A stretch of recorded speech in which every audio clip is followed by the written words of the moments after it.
two of our program today. Earlier, we were talking about the different systems that we've inherited due to our colonial past. And now, the next stage, we're going to then go more into detail using Ghana as an example to look at the system of government that we have inherited in Ghana from our independence, obviously, and now to where we are in terms of the presidential system that we have. Once again, I have with me Mr. Asante, and hopefully he will be taking us through all the different stages. So over to you, Mr. Asante. Thank you, Fred. So, continuing from where we left last time, now the government we inherited from the British, the type of democracy we inherited from the British is what we call the parliamentary democracy. Sure.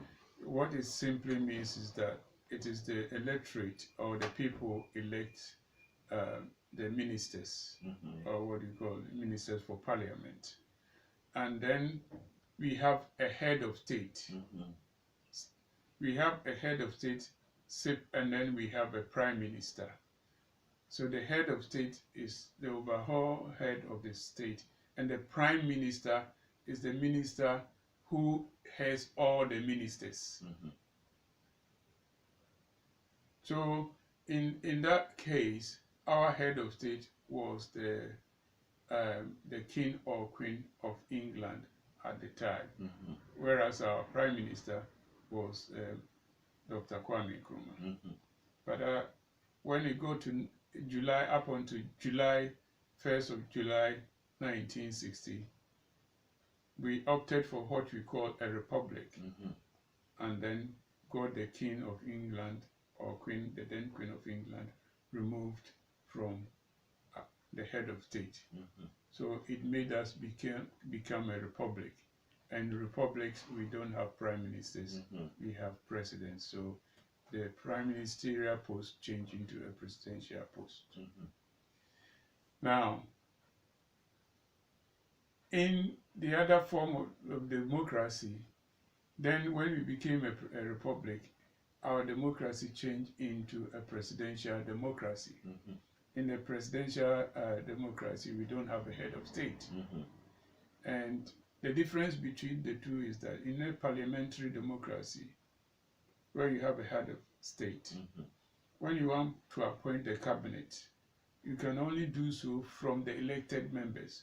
Whereas in a presidential democracy, the president has the power to appoint all or some of his cabinet ministers from people who have not been elected.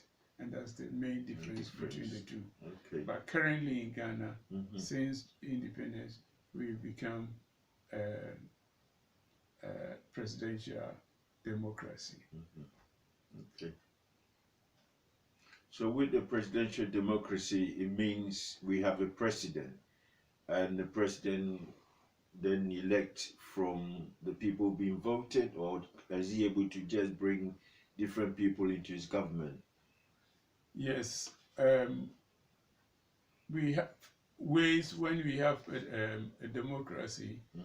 We have a way, rules by which we govern the state. And those rules, collective rules that we have agreed upon to run the state, we call a constitution. So the current Ghana constitution, the current one was enacted in 1992 by the Rawlings administration. And in that constitution, the cabinet minister, the president can appoint or must appoint more than 50% of the cabinet ministers from those who have been elected. So, in other words, the numbers that he can appoint as non-elected members should be less than 50%. Less than 50, okay.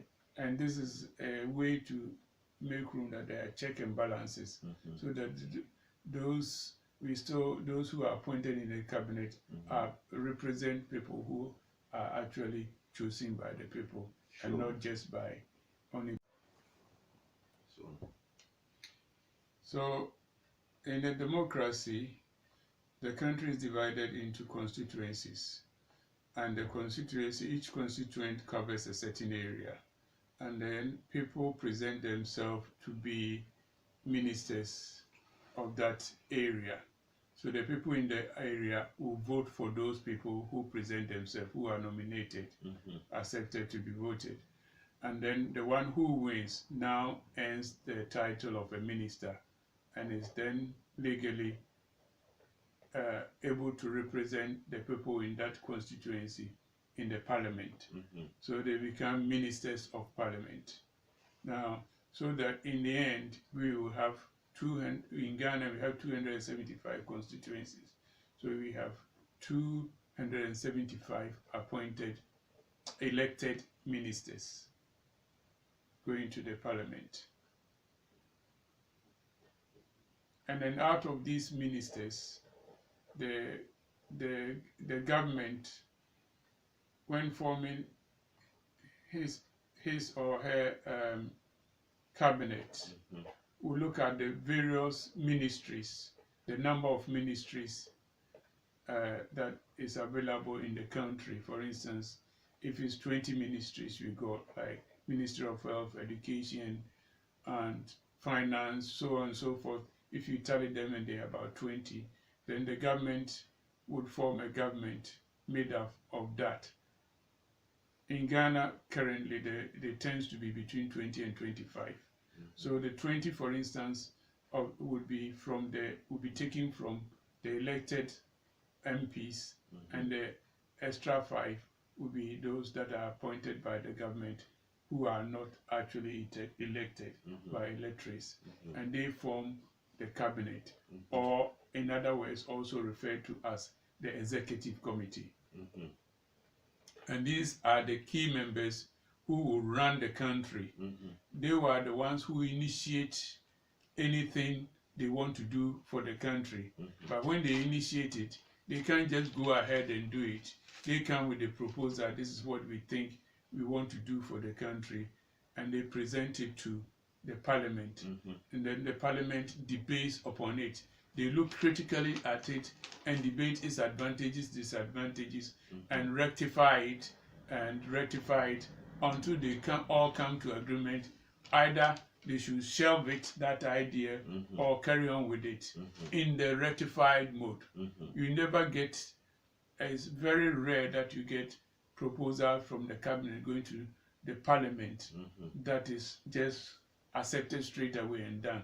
It goes through scrutinizing and ratification before it is passed on as a bill that this should be carried on. Excellent. So that is how the government operates.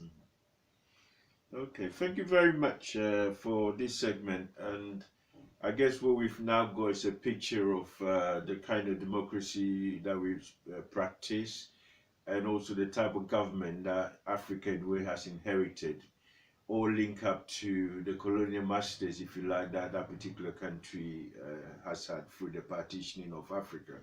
So when we next come back, we're then going to be taking specifically each directorates within the government, starting with the legislature, and then building a picture of how decisions are made in parliament, as well as how government bodies then have a role, if you like, to play in the society. So we've got quite a lot of activities and headings that we'll be working with you. So I hope you've got time and you'll be listening and always liking videos, so whenever we do it, come to you straight away. So Mr. Santi, anything you want to add before we finish? Please, and don't forget to subscribe so that you get instant notification of our next episode. Excellent. All right. Thank you very much. Bye. Bye.